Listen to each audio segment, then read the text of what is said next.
Greetings, mortals. It is I, Remortis, coming at you with another guide for Vrising. This time, we'll be going over essential PvP builds that you should be using, or at least have knowledge of, to dominate the battlefield. There are tons of different builds and variations that can each impact and completely alter how they play. There is somewhat of a rock, paper, scissors aspect to some of the builds, and as such, there will never be a best build that beats them all. However, with proper timing, baiting your enemy's attacks, and landing more moves than your opponent, you'll generally come out on top. But of course, you should play with whatever you feel is fun. Every spell and weapon in the game can be viable. So if you find something that works for you, just rock with it. Alright, enough of all this. Let's just get into it, shall we?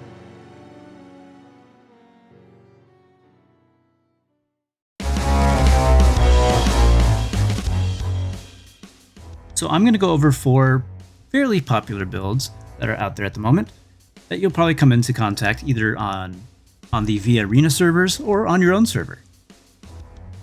Starting off with probably what is one of the more popular builds, and you'll most likely see at least some variant of it, which involves the spear. The spear is undoubtedly one of the best weapons in the game. Its Q does a shit ton of damage on its multiple hits, and then you can also hit it a second time to do a final strike, which pushes them back. And while they're being hit by your multi-hit, they cannot react, so use that to your advantage to combo in something else. We'll be using a generic static spear or the legendary spear, along with axes and greatswords for your melee options. Pistols are always great too, especially if you're rocking static, as we are here in this build. So maybe if you get some static pistols, that'd be great. The legendary pistols are pretty good too. As for long range weapon, you can use the crossbow or longbow, whichever you would prefer. The crossbow has a little bit of crowd control with its Q, but again, we're trying to save our Q for our spear.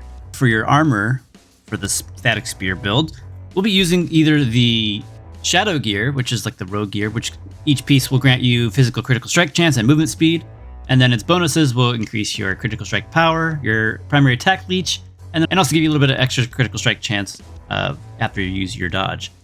You can also run the Grim set, which will increase your attack speed and life leech, and then also give you a little bit more health and a tiny boost to your physical power and spell power. And finally, your dodge is also heal you for additional 2% of your max health and also grant you 10% attack speed after using a jump. So both armor sets will do you well. I think that the Shadow one is a little bit better just so you get a little bit more mobility and also just a little bit more crits. You can't really go wrong with either of those. As for your necklace, you'll either want to run the Amulet of the Blade Master for more attack speed and a chance to get another Storm Shield, or we'll run the Amulet of the Crimson Commander, which will give us life leech on our weapon skills, such as your Q, and then also have a chance to give you lesser blood rage. Both of these will work pretty nicely for you. As for which blood we want to use in the static spear build, I highly suggest using the rogue build to get more mobility and crit damage on your veils. But also, Warrior Blood works really well here too for the constant parries and just increased physical damage. Both of these will excel very well in this build. Anyways, that being said, let's get into these spells. Discharge is going to be one of the main abilities we're using. If an enemy hits you while you're using this counter, you'll pull them towards you. You'll get a little bit of Storm Shield, so those little balls that will float around. And then you'll stun them if they're too close, but more importantly, like I said, it'll pull them. That means you can combo that with your E from your spear, whether it's the pull or the charge, and then you're going to line it up immediately with your spear Q and just annihilate them. And always never forget to hit that second time on your Q. It does a lot of damage, and if you time it correctly, they won't be able to interact with it at all when you're doing your spear Q. Moving on, we're going to go to our second ability. There are plenty of other really good abilities in the game that work well with this build, but the most popular one you're probably going to see is Blood Rage. By default, it will heal nearby enemies for 6% of your spell power, including yourself, and then also give you a little bit of burst of speed and attack speed for 4 seconds, and also apply leech if they're close enough. But the reason why this spell is popular in the build is for one of its dual effects, particularly this third effect on this gem right here. Increases physical damage output by 15% during the effect. This is a very crucial part of the build, as it will just enhance your damage. Pop this when you know you're about to go all in.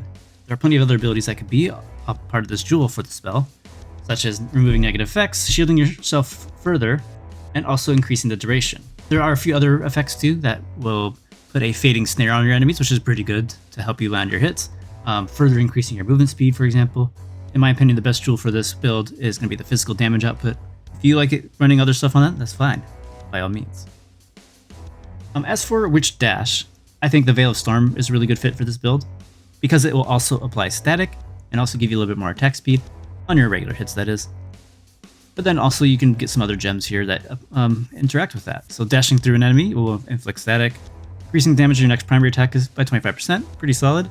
But more importantly, I think the reason why you want to run this spell, particularly for this jewel effect, is consuming static to stun the target for 0.7 seconds. You can then combo again with other stuff. One thing to note though, there is diminishing returns in this game, so be careful not to land too many stuns too often, but you won't really see that in this build for the most part. So we do have a few ways of stun, but not enough to really worry about diminishing returns. Then lastly, the next primary attack inflicts a fading snare, lasting 2 seconds. So this could just help you combo a little bit better. You can use this while using the spear, but you can also use this with the greatsword, which has longer reach. Or perhaps you might use a ranged weapon to inflict all this stuff. In which case you would do your dash, hit them with whatever the attack it is, whether it's melee or ranged, and then if you stun them, you can again combo into your EQ spear combo. Alternatively, if you'd rather use a different dash, you could use the Veil of Chaos dash, since you can get the double dashes to help close gaps or get away, and also apply Ignite, which could combo with the legendary greatsword. And as for our ultimate, we will be running Merciless Charge. Charge forward and grab a nearby enemy, dealing a moderate amount of damage. And more importantly, you'll inflict Ignite and stunning them, which you can then combo immediately, as you guessed it, with your Spear Q.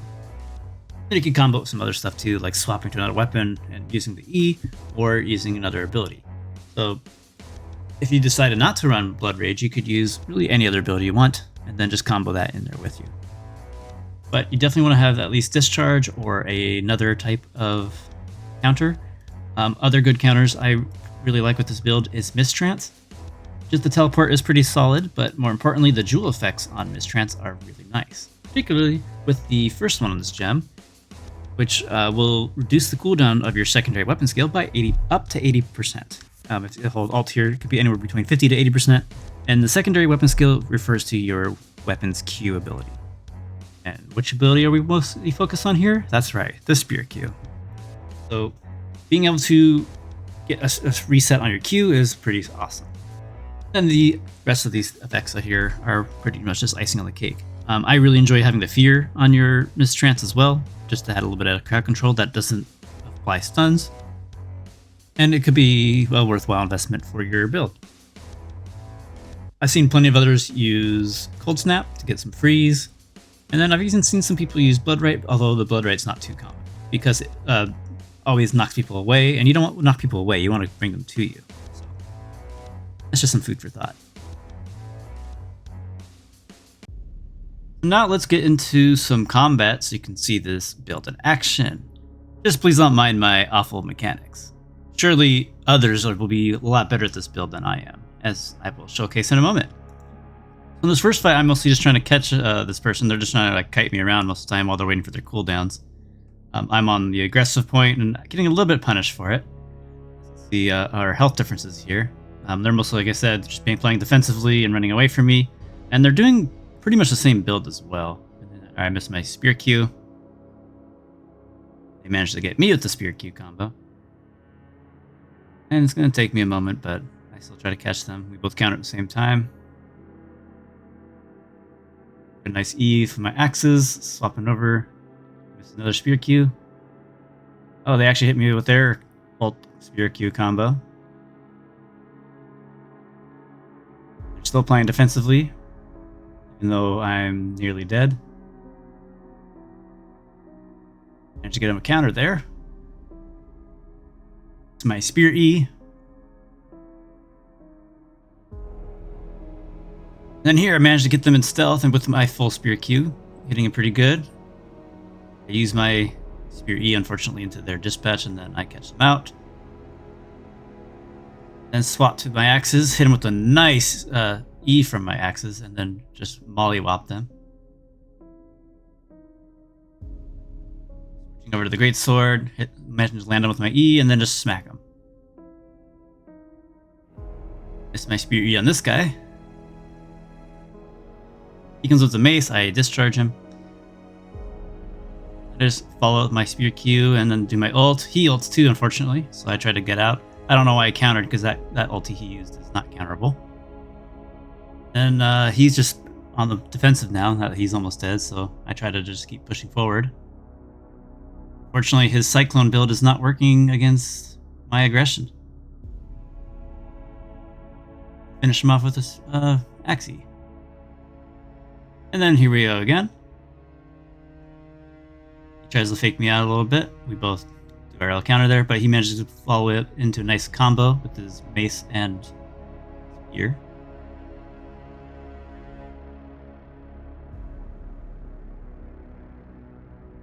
Of course, I whiff my spear E. And I canceled my discharge too early, and then he saw that and took advantage of it. And ults me and gets hit me into a combo and then demolishes me. He's basically doing a similar build, but he switches up to his a lot more often. And then here's another person using the build. This guy's name here. Then we move over to one of my friends I fight a lot, named Mads. He's really good at fighting. He's using the same build, except he's using a different ulti just to experiment. And he just annihilates this guy. Combos into his other stuff, counters. See there, but then he'll jump in and do his Q combo. Finish him off. Yeah, it's a very, very fast-paced build if you land your stuff, and like I said, it's very common. You'll see it very often, so that's just one thing you need to realize. Moving on to probably one of my favorite builds in the game for PvP, it is a Scholar build, meaning we'll be using Scholar Blood, which will allow us to get more resets potentially on our cooldowns so we can spam abilities. In particular, we will be combining Chaos and Illusion magics. Illusion magic will cause Weaken, which will reduce your enemy's damage, but then you'll also be able to inflict Phantasm, which is another way to get some more cooldowns to reset on your abilities. In particular, with this build, I will be mostly utilizing Veil of Illusion, which is one of my favorite veils, as you'll dodge, and then you'll spawn illusion of yourself that will just launch little projectiles that inflict Weaken and Phantasm. But then also, if we decide to recast it, we'll return to our original position. In particular, I'll be using the jewel here that will just that will allow us to do a little damage if we return back to our original location, and it will increase the damage of our next primary attack. And then, which will also inflict a snare for 2 seconds, and then hitting an enemy with Weaken with your next primary attack will give you a little shield. So it's not super crazy, but it's still kind of nice. Mostly I like this dodge just because of the potential outplay by jumping back and forth between you and your illusion. Reminiscent to a similar character from League of Legends, Zed. And then as for our main ability here that I'd like to use, we'll be using Wraith Spear, which will dash towards the direction that we're aiming, and then we will shoot a projectile in our other direction. So you kind of have to aim which way you're trying to jump, and then you want to aim immediately back at your opponent. This is also reminiscent of another character from League of Legends, Callista. It's a very fun ability, especially if you can get multiple recasts from your Phantasm procs or your Scholar Blood. Of course, it's very volatile because of that, so play with caution. Wraith Spear is a really good spell, does a lot of damage, and as for the jewel effects, we want the one that increases damage and also inflicts a snare. Everything else is just kind of icing on the cake. There is one that will consume Phantasm to provide a wisp. I try to avoid that one because you want to keep your Phantasm stacks to get more resets. Then the second ability we'll be using, which is also our defensive ability, we'll be using Chaos Barrier. So this is one of the defensive abilities, like I mentioned before. Either you want to use a counter or a barrier. Chaos Barrier, in my opinion, is really good, especially for this kind of build, as it can also become a secondary offensive ability. Because when you hit somebody with Chaos Barrier, you will generate a charge up to 5 times and unleash a Chaos Bolt, dealing 50% magic damage and inflicting Ignite. and the projectile deals 40% additional damage per charge. So if you get hit by multiple hits, say an enemy spear Q or a pistol shot, or just they hit you too many times for some reason and they didn't realize it, you can hit them with a really powerful shot to the face. I've seen it upwards, or I've seen it hit upwards to 350 damage, for example. But most of the time, you'll hit them for about 100, 150 if you hit at least one shot. And then on top of that, the main jewel effect you want on this ability is a charged Chaos Bolt stuns the target for up to 1.2 seconds. I believe the lowest you'll find is 0.7, but no matter what you want, you'll get a nice little stun on there, which you can then land an easy Wraith Spear. As for other optional spells, Void is also a very oppressive and powerful Scholar ability. You'll see that all the time. So if you don't feel like the way that Wraith Spear moves, definitely run Void, because Void is very, very powerful. A lot of people complain about it, especially in team settings, because it can just dominate the field. But we'll get into that in a moment.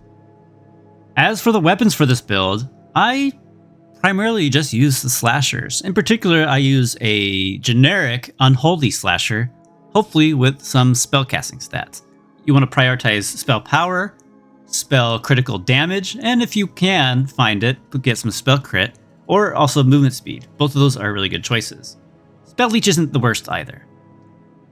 But with this build, I really like using the slashers. I don't really use anything else on this build, as you'll see. Probably if I used other weapons, it'd be a lot more effective, but it's just the playstyle I like when I do this. So obviously play how you want. As for the armor for the Scholar build, we'll be using the Maleficent or the Spellcaster set.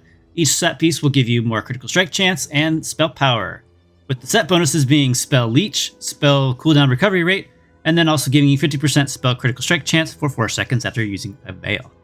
As for the necklace, I really like using the Amulet of the Arc Warlock, so you can get 16% more critical strike chance. On your primary hit, you have a chance to get Frozen Weapon, which will apply Chill. It's not too critical to this build, but the main thing you'd want is the spell crit chance, just is pretty nice to have. Otherwise, you could definitely run the Amulet of the Wicked Prophet, which will give you Spell Leech, and also give you a chance to do Lesser Power Surge. Not super crazy. Alternatively, you can also use the Amulet of the Spellweaver, which will reduce your cooldowns even further, and then have a chance to get lesser Phantom Mages, which might be actually pretty relevant. Just getting an extra shield every now and then could be life-saving. So either 3 of those amulets will do you quite well. Alright, let's just get into some of these fights here. I remember this guy in particular, he was really upset with the way I was playing, because the E on your slashers will provide a stun, and he is complaining to me that I'm using that CC to just throw another Wraith Spear instead of following it up with a Q combo. So over here, he's gotten really mad at this point, and he's just going all out aggressive on me. So I'm playing defensively, just trying to kite him around. He has hit me pretty hard a little bit, but I'm keeping my cool because this build can do a lot of damage by jumping around and such. So as you see here, I'm at 25% health, and he's still at full. I managed to start landing a few shots, and then I use my ultimate here. Oh, speaking of, we're using Chaos Barrage, because it's one of my favorite abilities, and if you get enough distance, you can just really blow people up to smithereens. As you see here, I do a little bit of outplay. I jump back and forth, hit him with a few spears. Now he is at a sliver of health. I'm still at 25% health, mind you, since I landed a few Chaos Barrier procs.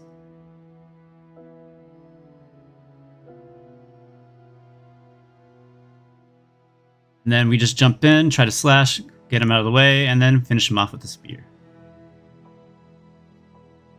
Here's another really good player I keep fighting a lot.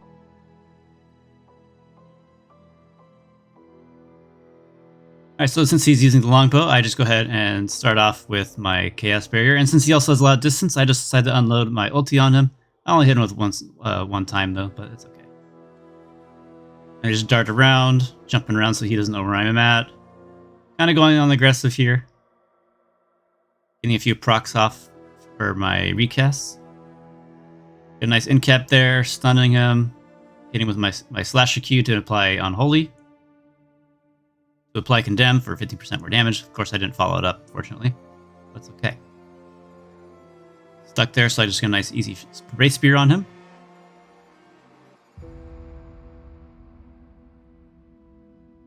I'm getting a little too cocky here because I'm trying to finish it, and he's outplaying me with this little dispatch there. I got too close for comfort, and he hits me with the spear cube, and before he can finish me off, I managed to pull out my chaos barrier and blast him in the face. And then, as fun as this build is, it does have a few weaknesses, in particular against the bow build with lightning charge. Of course, I'm sure I could have played this better, but this is somebody I play with a lot, so he kind of knows my play style, so he knows when I'm particularly going to go in and out, so he kind of can take advantage of that. He just kind of beats my face in. I do a little bit of damage here and there, but like I said, he knows me really well, and he can predict my movements. So he just punishes me for it. He knows when I'm going to fire things, knows when I'm going to bait my counters and such. And yeah, he just takes full advantage of me. This build that he's running, we'll be covering later in the video. So keep an eye out for that. But as you see, we do a little bit of damage here. Nothing too crazy, but that lightning curtain is kind of countering a lot of our stuff, which is fine. Managed to get a little bit of damage here, and then he just finishes off. So we switch it up, and we run Void this time, so you can kind of get an idea of this build with Void instead of Wraith Spear. Like I said, Void is very oppressive. It is an AoE that does pretty solid damage and also sucks your enemy in if they're in the beginning parts of it. I have a jewel here that adds a little explosions afterwards. That's just a little bit extra damage. It's not necessary. Really, any of the jewels are really good on it. It's a really good spell.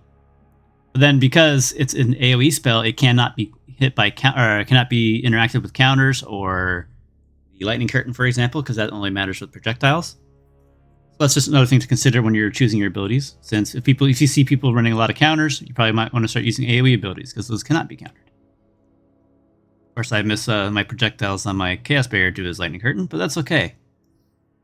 One thing to note, too, when you're using Void, is that you can also use it to kind of like herd your enemies, so to speak, into other abilities. So you kind of make it so they have less spots they can move around on the ground.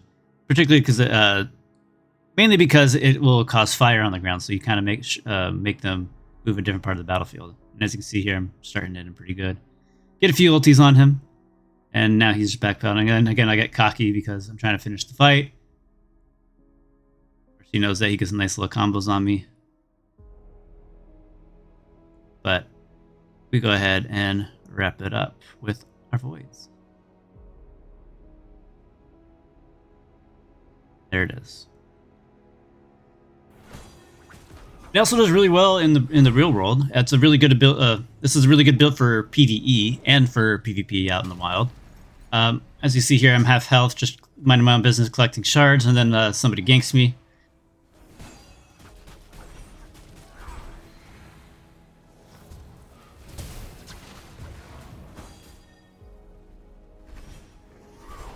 So right now I'm just kind of feeling him out, seeing what kind of abilities he's running.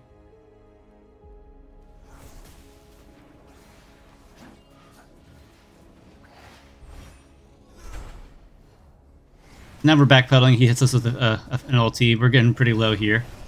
I hit him with my ulti. I miss all my shots, of course. So we just jump around. Hit him with a spear. Miss it. We do hit him with a nice charge Chaos Barrier. Hit him with a stun combo. Probably should have waited for a second. He runs away, and then I managed to figure out where he is with my spear. Almost killing his horse, too.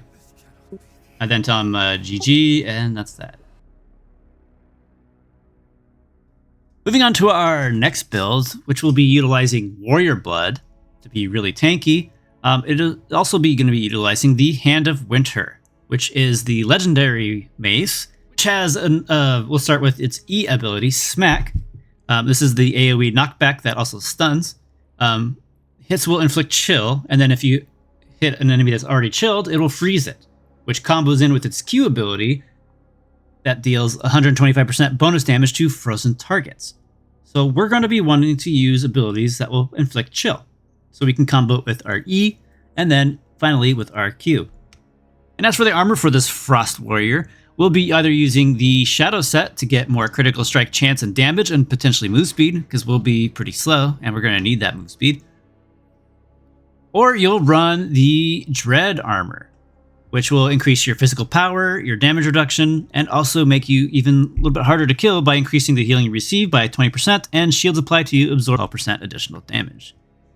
This is really good in team fights, especially if you have somebody who can help apply shields on you, such as Phantom Aegis or just any other kind of heal. And you'll also be able to use your weapon attacks a little bit more often with your weapon cooldown recovery, especially in combination with the Warrior Blood, which also increases your weapon skill recovery. So that way you can use your E's and Q's a lot faster. As for your necklace, I really enjoy using the Amulet of the Wicked Prophet just to get a little bit of spell leech so we can get a little bit of healing on us. Otherwise, you could run the Unyielding Charger for more movement speed. You could use Crimson Commander for life leech, or you could use the Amulet of the Arc Warlock to get spell crit and be able to get a chance to use Frozen Weapon on your weapon. Now, I know that we use the mace most of the time. There are a few other weapons we might utilize, such as a longbow or a generic sword with frost, so that we can potentially hit him with your E to knock him up in the air and then get close the distance that way. Obviously, you could use the spear, generic spear to pull them, or the legendary one to pull you. Really use whatever weapon you would like to use. Like I said, I like using the mace just because it's so crunchy, as you'll see in some of these fights coming up. And as for the abilities that we're going to be using, I like to run the Veil of Frost, dash towards an enemy in a direction, and then your next primary attack will heal you, like every other Veil, but also will shield you for 100% of your spell power and will inflict chill. And then there are plenty of really good jewel effects here. My favorites are the ones that increases even more shield, and also makes your illusion explode and dealing a little bit of damage, and also inflicting chill there as well. You could also utilize the jewel effect that will consume chill effects and then cause a freeze. Note that vampires are frozen for half the duration, so while it says 4 seconds here, it'll only freeze somebody for 2 seconds in PvP, which should give you ample enough time to swap over to your Q. As for your defensive ability, you can either use Cold Snap, which is your counter that will freeze somebody and also give you a big shield, or you can use Frost Barrier.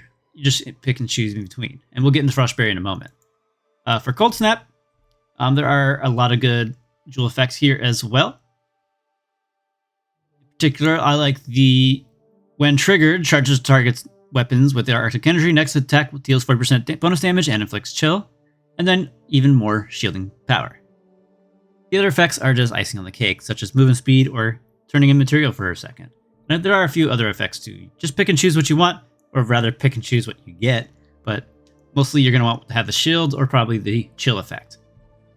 As for Frost Barrier, this is an interesting defensive move, since it's kind of like a porcupine, more or less, as anytime you're hit with it, from the front of it, you'll conjure an ice spike, dealing 6% damage and inflicting chill when the barrier is struck.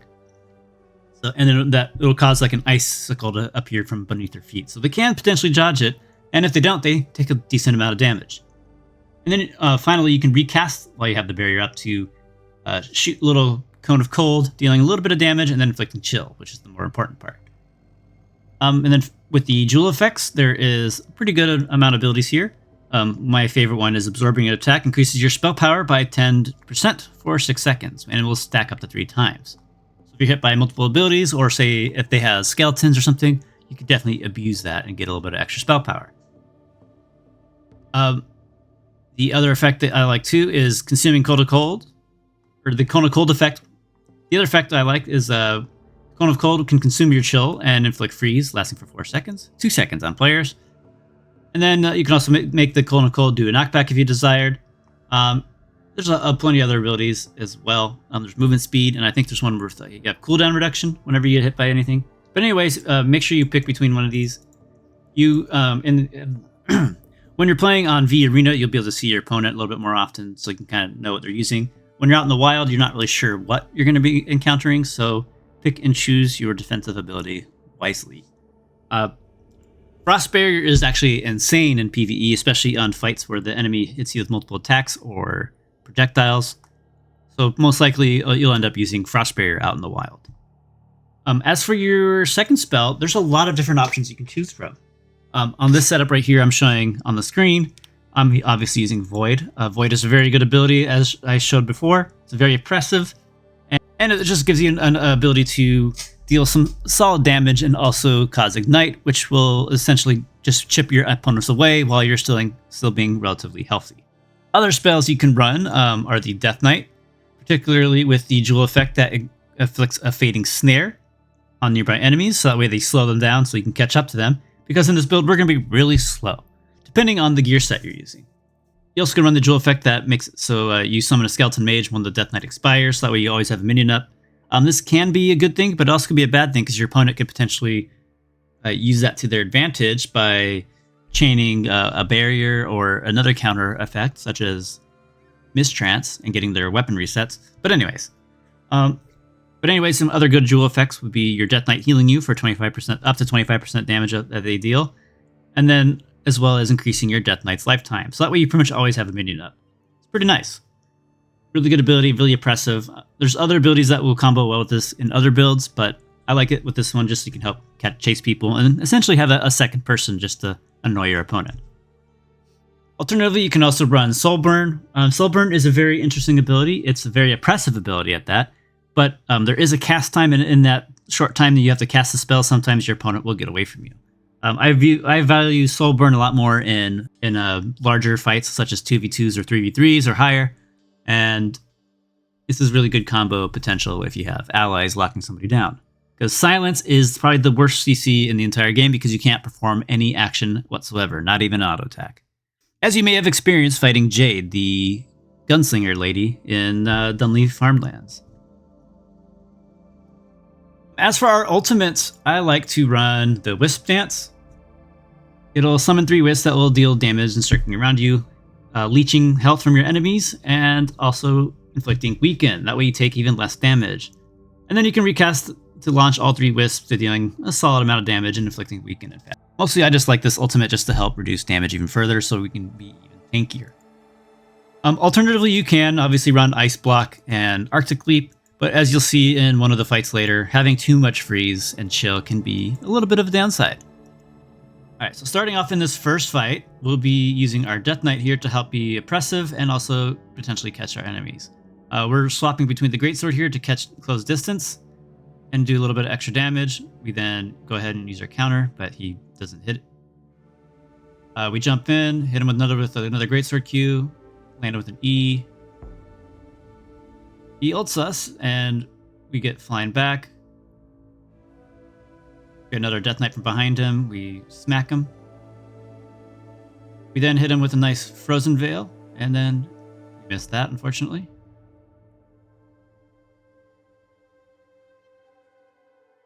We then managed to hit him with the EQ combo, and look at that damage. This is using the Shadow set, by the way. Man, that's such a fun spell. Alright, in this fight, we're actually on one of my live servers I was playing on. We're just dueling in the Coliseum here. This time I'm using Soulburn, and unfortunately, it's not too effective in this fight because this guy is a whip user, so he's pretty much a mid-range fighter. So we do our best to try and catch up to him. We use our ulti here to help reduce his damage. He uses his ulti, but he accidentally cancels it. Although, ultimately, I don't think that auto changed too much, as you'll see in the rest of the fight.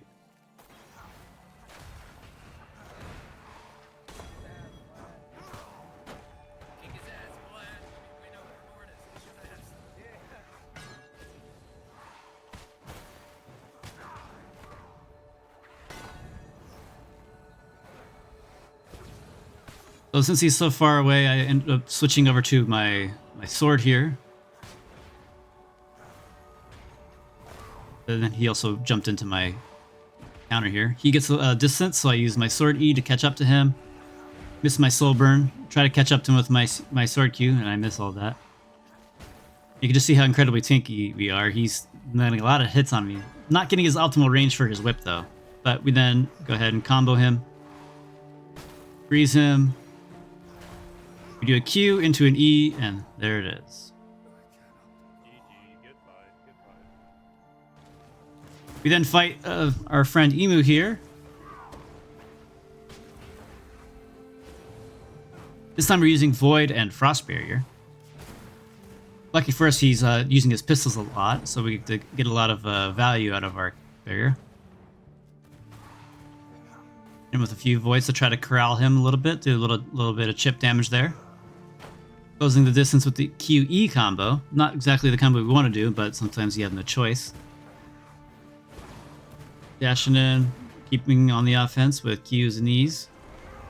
He swaps to his greatsword. I use my ulti when I see him come in. I miss all my ultis. Freeze him, but I have nothing to really capitalize on it with, so I just hit him with a void. Doing a solid amount of damage there.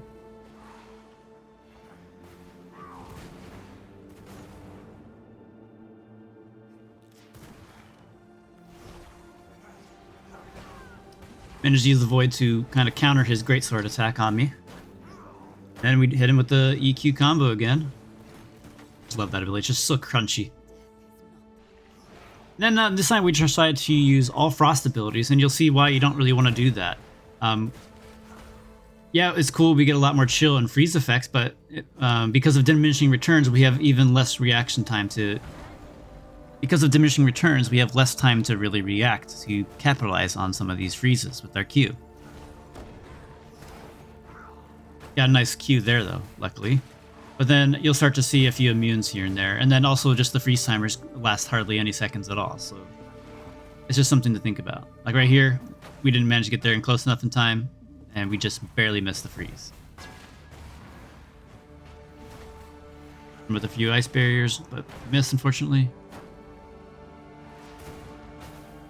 Nice one here, but we have no cooldowns to capitalize with it, unfortunately. Tried hitting with the freeze. Look, there it is. Again, it disappears just as we finally make contact.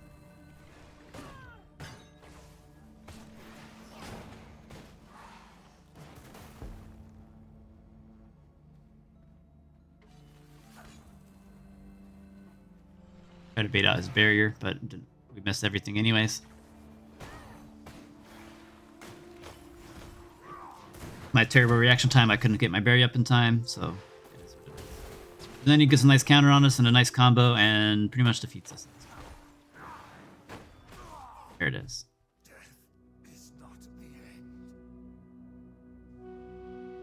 So that's just the reason why you don't really want to run all too much frost, just because of diminishing returns. You might see a few immunities here and there, but more importantly, you won't be able to really capitalize on those freezes, because they'll last a lot shorter.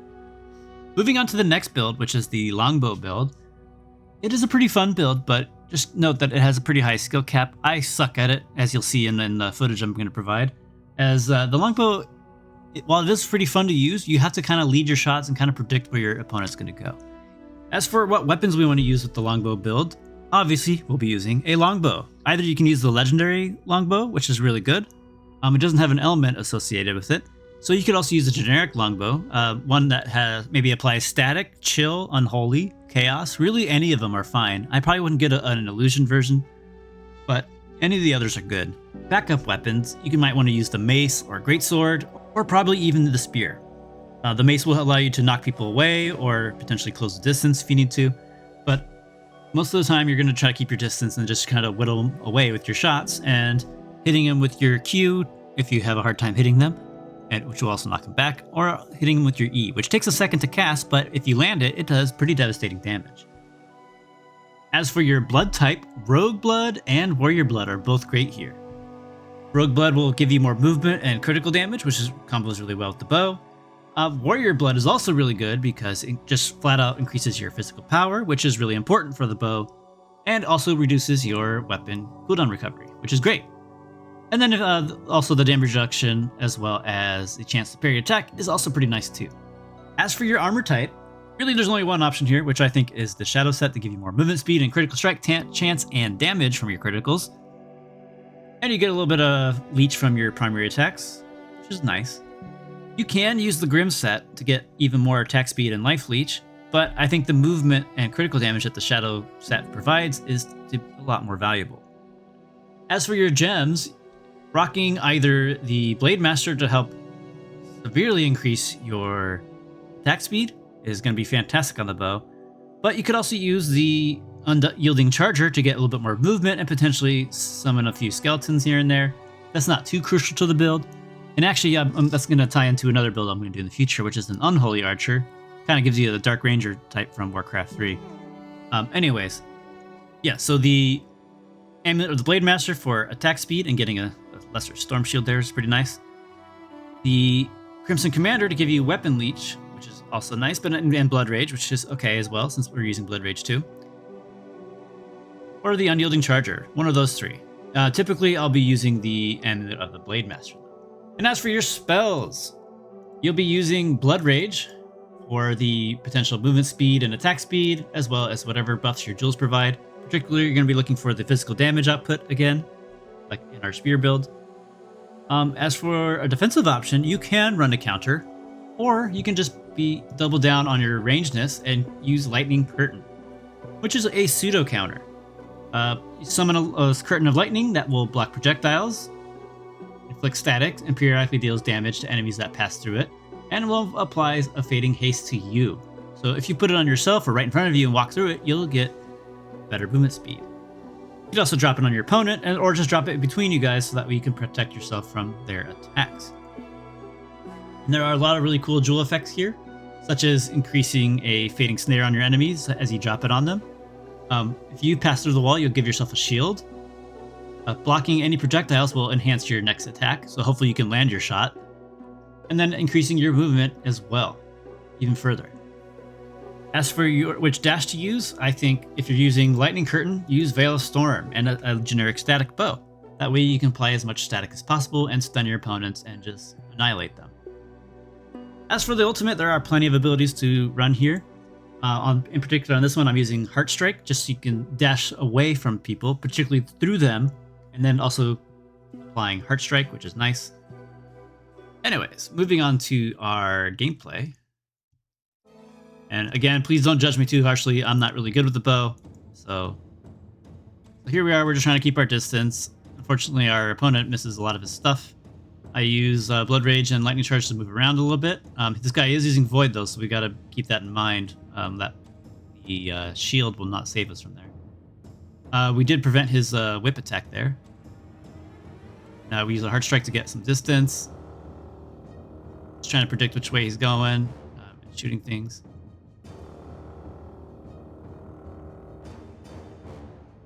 He does use his dashes to get close to us. We just push him away with the Q from our longbow. It's that one, unfortunately. Keep dashing around. Trying to predict his movements. Obviously, I'm not doing too well there. Most of the time, I'm just hitting him with my Qs. It's a lot easier to hit. And then we get a nice E there on him. Good amount of damage. With the Q. I get that shot.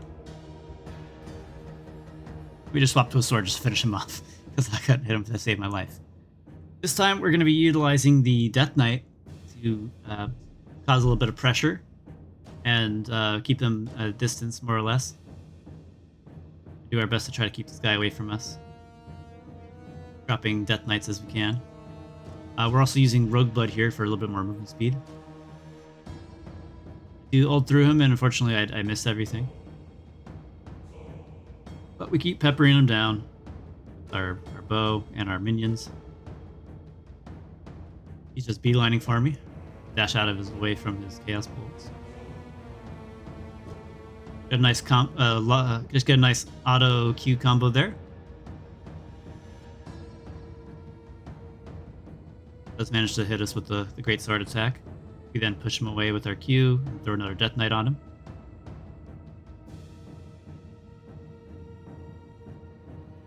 A little bit of distance there.